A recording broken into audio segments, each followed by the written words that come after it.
Question 3. Martin is designing a new question for a multiple choice quiz. The question has 3 options, only one of which is correct. Martin designs the question to be misleading and difficult to answer correctly.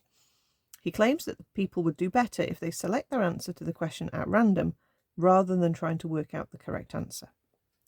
So we have to write suitable hypotheses to test Martin's claim. This is actually quite tricky to get your head round. And Martin's claim is actually that H0 is going to be true, which is quite unusual. So let's have a think about it. H0 and H1 are always written as a probability, and H0 always has the probability equals. Okay, so you know it's going to always start off like that. Okay, so the equals is actually the answering the question at random, because if you're just answering at random and you have 3 options, one of which is correct, you have the probability of 1 in 3 of getting the probability right, or getting the question right.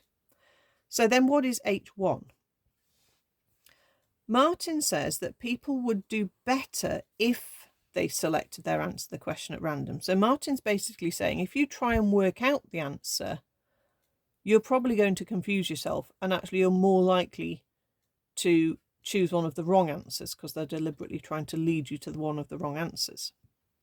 So basically Martin is saying in his alternative hypothesis, if the people didn't select their answer at random and they tried to work it out, they would do less well than just choosing at random. And that will mean you put less than 1/3 as your H1.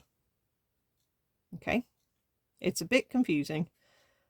So Martin's claim is that he thinks H0 is true. Okay, now that has to be P equals, so that has to be your P equals 1/3, and then you've just got to try and figure out what the rest of the H1 is. Okay, so have a think about the wording of the question, and hopefully you agree with that H1.